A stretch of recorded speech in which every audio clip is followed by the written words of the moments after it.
the Daily Brad Devotions. Today's reflection with Pastor Jeff Eliscopides. Morning, Pastor Jeff!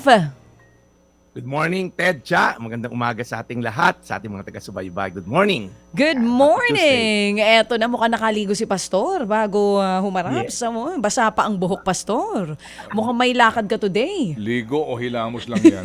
Binasa lang yung buhok. Wisik-wisik. Oo. Ito tanong... Si JB Garcanera, sabi nga, kaya bantay sarado din daw siya kay Mrs. Para doon sa blood sugar. Totoo. Ikaw, Oo. Brad Jeff, bumili ka na ng pan-test. yung pang-test. Hindi ako nagbibiro, mas maganda, mas maaga. Oo nga.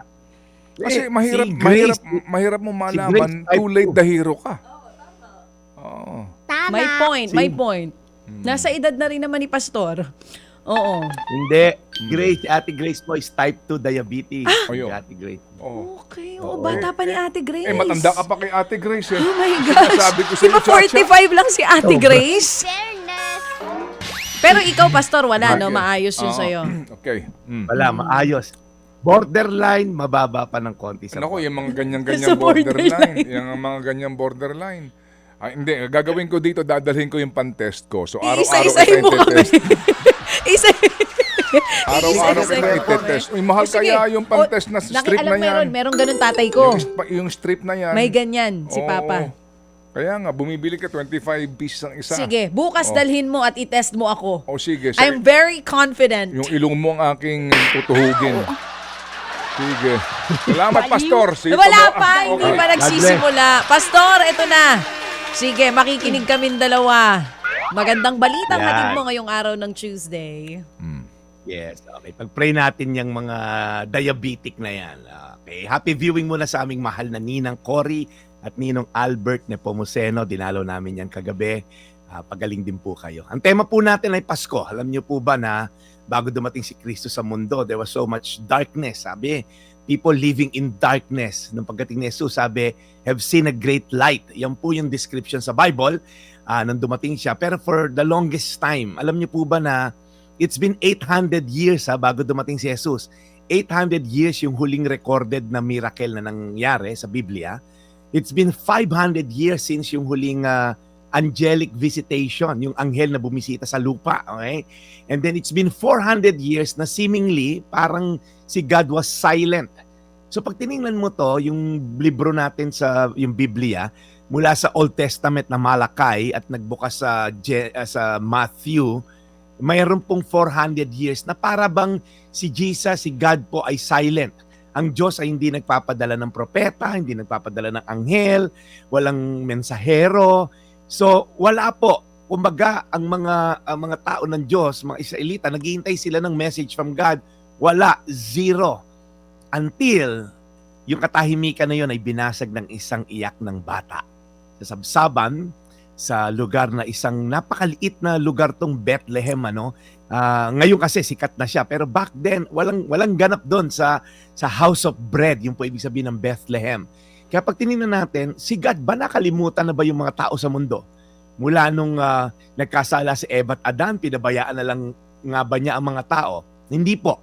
Sabi sa Galatia 4:4, ngunit nang sumapit ang tamang panahon, isinugo ng Diyos ang kanyang anak na isinilang ng isang babae at namuhay sa ilalim ng kautusan. Ang ibig sabihin po na to, in the fullness of time, nung hinug na raw po yung panahon, si God po hindi nakakalimot. Listen up, makinig po kayo mga taga-subaybay, taga-pakinig. Just because God is silent doesn't mean He is absent. Hindi po ngunit tahimik at tila baga walang sagot sa inyong mga dasalang Diyos, wala na siya sa picture o wala na siyang pakialam. Minsan po tahimik siya para malaman natin na yung puso mo ba talaga bang siya bang hinahabol? O hinahabol mo lang talaga yung mapapakinabangan mo sa Diyos? Kasi masakit yun, di ba? Bilang ama, kung yung anak kong dalawa, halalapit lang sa akin pag may kailangan. Tapos pag walang kailangan, dadaan-daanan ka lang. Ang sakit naman nun bilang ama because I long for a relationship. At pag may relasyon tayo sa ating mga anak, ang sarap ba magbigay? Pero kung user-friendly tayo sa paglapit sa Diyos, ang pangit naman nun. Hindi natin gugustuhin yung God longs to have a relationship with us. Kasi po pag may relasyon tayo sa Kanya, we're gonna have everything. Kaya po, it doesn't mean that God is silent.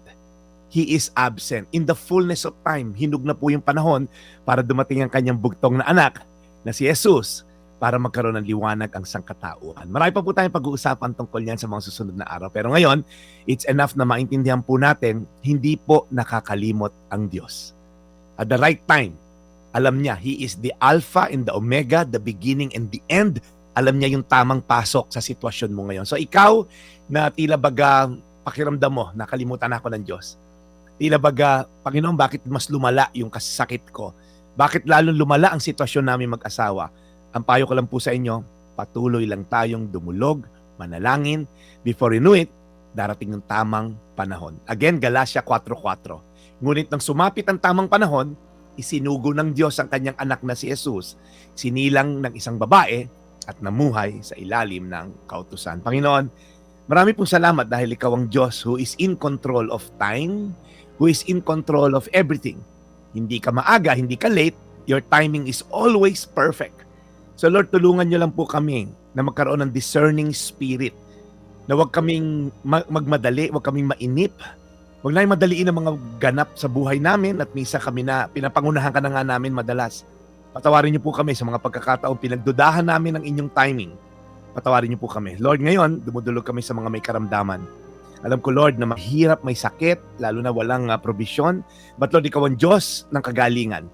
You are our healer. So Lord, would you just provide healing and comfort sa mga taong nasa ospital ngayon, nasa bahay man, at nagpapagaling. Salamat sa iyong kabutihan ng kagalingan sa pangalan ni Jesus. Amen.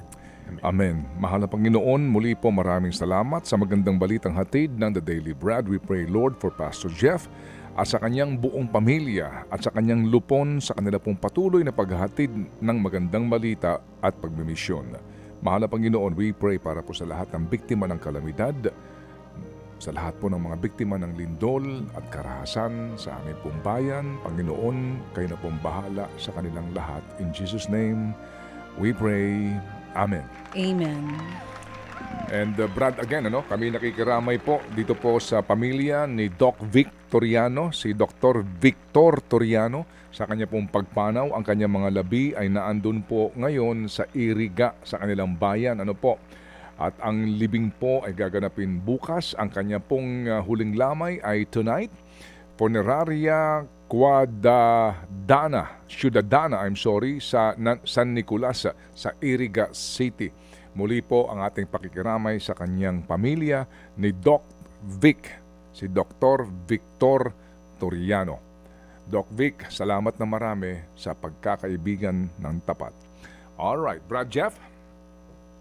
O nga, Brad Ted, nakirami tayo. Ito po ang inyong Daily Brad, your daily dose of inspiration. God bless po.